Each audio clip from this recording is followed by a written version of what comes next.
all over the world the people are asking the same questions. Why is it that good people seem to be punished for being good? Why is it that evil people seem to be rewarded for their selfishness and their cruelty? Why is that? What happens to us after we die? It's a kind of collective dreaming. Everyone is in the same place at the same time, and they're all sharing the dream.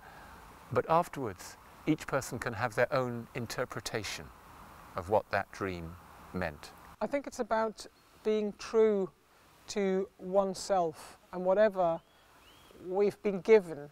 It might sound a bit cliche, but whatever we've been given of characteristics, means, personality, that gets space and that we live that fully.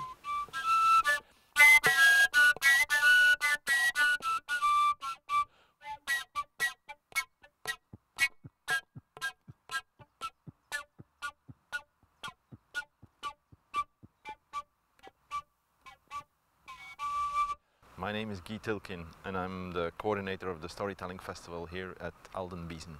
16 years ago we thought that this would be the ideal place for an international storytelling festival, and we started the festival in '95, and it grew out to be the biggest international and multilingual storytelling festival in Europe. I can't do anything else. You have to be honest with what you are telling. I'm a sculptor in the fantasy of my audience. You're looking after them, you're loving them and nurturing them and keeping them alive and passing them on.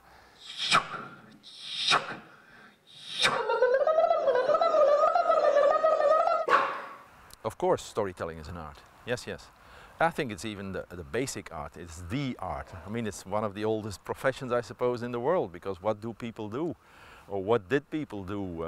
So they told stories. I think a good story is one that draws the listener in. It's not about making a speech or explanation or moral. A good story has to grip you. Een verhaal is volgens mij goed als iedereen zijn eigen thema erin in hoort of ziet of ruikt of proeft. In a certain way, it can be anything, but it has to be told in a good way.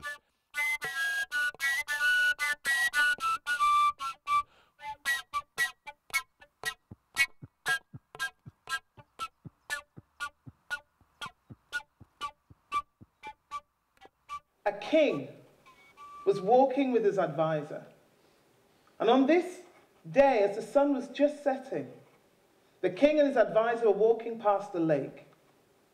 As they walked past the lake, the king looked out and he saw a man. The man was standing in a boat. The boat was in the middle of the lake. The old man was casting out his fishing net, pulling it in, shaking the fish back into the water, then casting out his net, pulling it in, shaking his fish back into the water. The king watched him for a long time. The king said to his advisor, "This man is not fishing.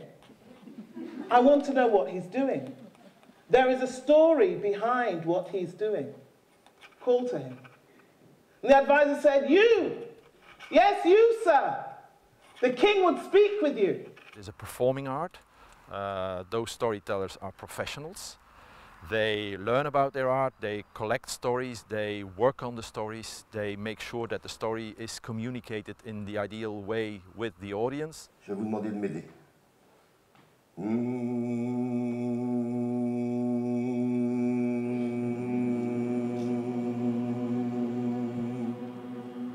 Que ça ne s'arrête jamais. Ça tourne.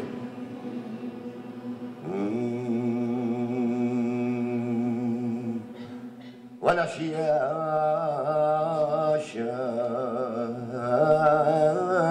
والليل راح. Performing all these skills and bringing the story in a professional way to the audience, that is an art. There is no doubt about it. محمد يا سيدي صلت عليه في سوق بغداد حواس. Alors ce qu'il faut pour faire un joli conte. Mais d'abord, c'est avoir envie de raconter. Il faut que le conte nous touche. On ne peut pas raconter n'importe quoi, n'importe quand. Il faut, je pense, être touché par une belle histoire et avoir envie de la raconter. Donc il faut des situations, il faut des couleurs, il faut des odeurs, des parfums. I was working in South Africa, and they have very nice masks for the storytelling. You can't tell a story with these two masks. The one is the storyteller, and the other one is the listener. In the beginning, they sit like this. And this is what happens if you tell a good story. This happens.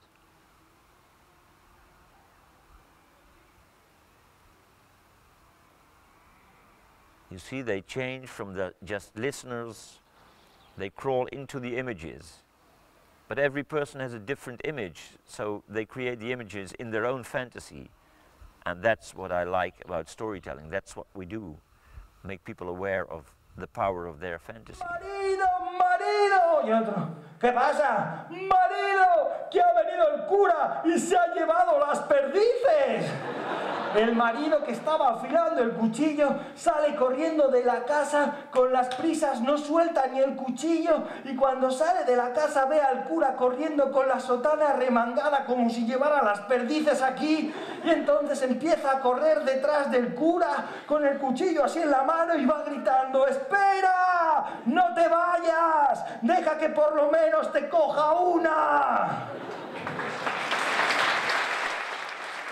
From the beginning, I targeted schools, and from the beginning, languages and foreign language was a very important aspect of this festival.